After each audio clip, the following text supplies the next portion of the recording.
Guys,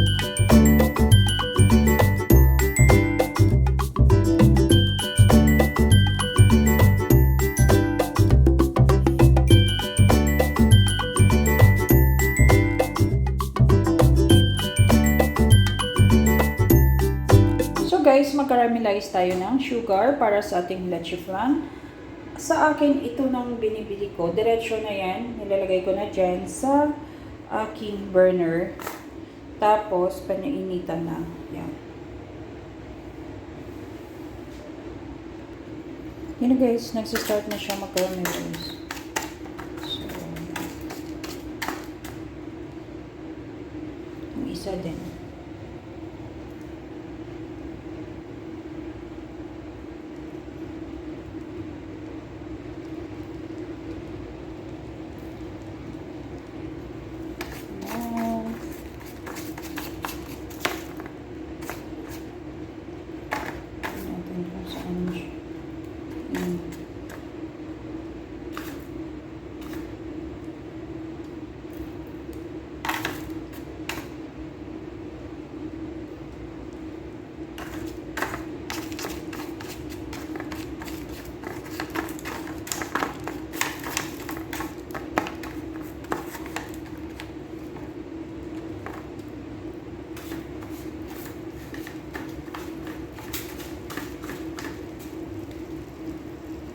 So, ito open na close.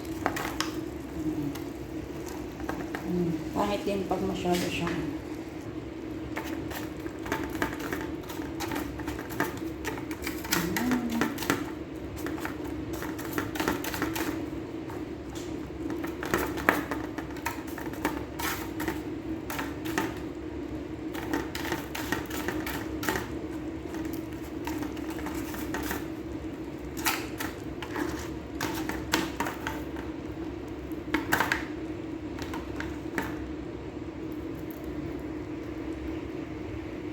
spread na lang natin siya evenly guys, itong sugar na. Okay. Hello guys, gagawa po tayo ng leche flan ngayong araw. So, mayroon na po ako dito ang caramelized sugar. Papakita ko po sa inyo. So, ito na po guys ang ating caramelized sugar. Okay.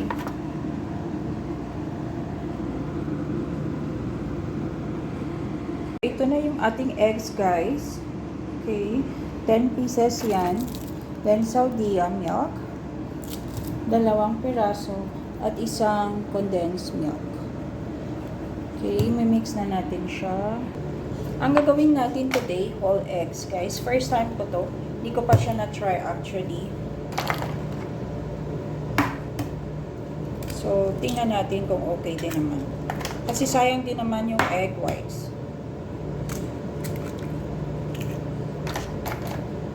Medyo maano nga yung iba kong eggs. So, medyo luma na.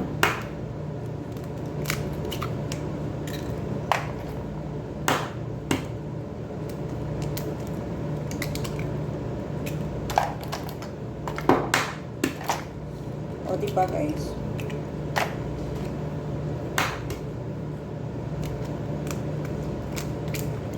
Actually, favorite ito ng mag-ama ko.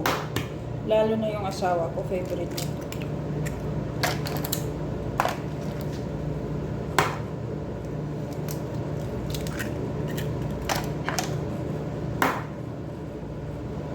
Pero hindi natin to i-steam. I-bake natin to. Kasi wala akong steamer. So, mag-add ako ng milk. Parang 2 cups na to siya.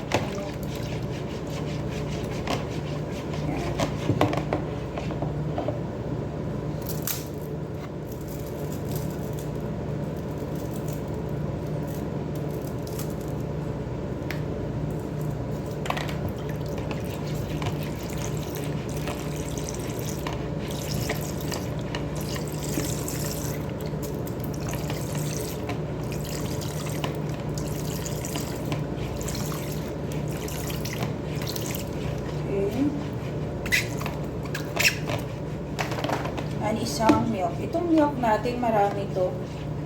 Tingnan natin kung ilang. 500 grams. So, isa lang. Okay.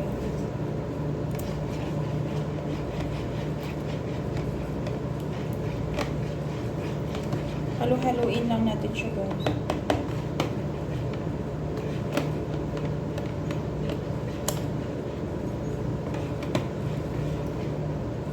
Strainer din natin to. Ano pa siya? Nabasa. Tignan natin yung ating oven, guys. So, ito. And 180 degrees. Okay. Para habang nagpe-prepare tayo ng ating mixture, mainit na siya. Dahil nakulangan ako sa tamis, guys, after kong na-mix, lagyan pa natin siya ulit ng isa pang lata ng milk. Okay. Ayan. Siguro naman masyado na tong matamis. Gusto ko kasi, pag leche flan, madami siyang caramelized sugar and matamis siya. Dahil sayang tong ating kunin pa natin sa loob ng lahat.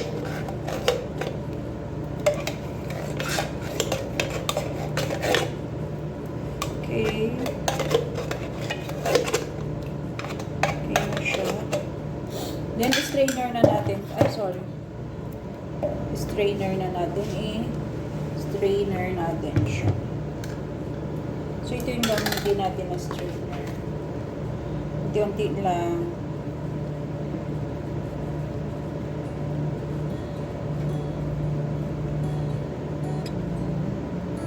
Para pino po siya, guys.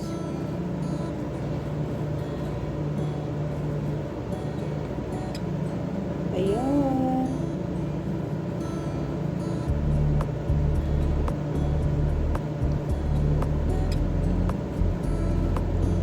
Para creamy talaga siya.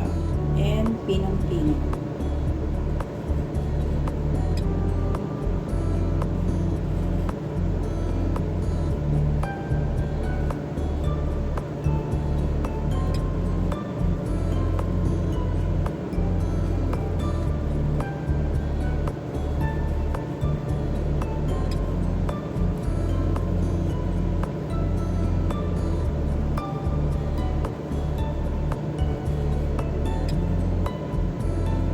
Ayan, ito itatapon na natin itong mga hindi na dumaan sa strainer.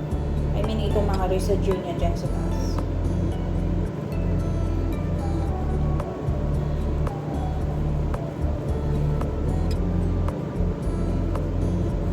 Wait lang natin siyang maubos.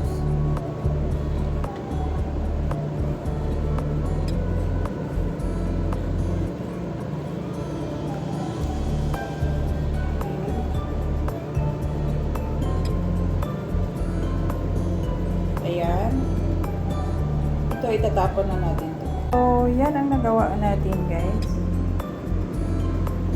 4. Okay. Takpan na natin ito ng foil. At i-bake natin siya ng 10 to 15 minutes.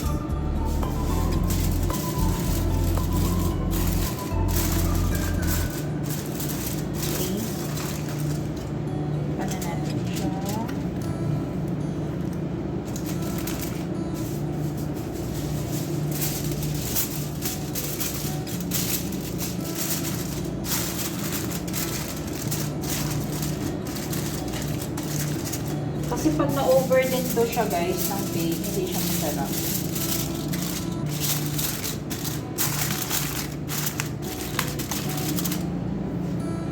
So, ayan. I-bake na natin to. So, ilagay na natin siya, guys. I think kasya siya.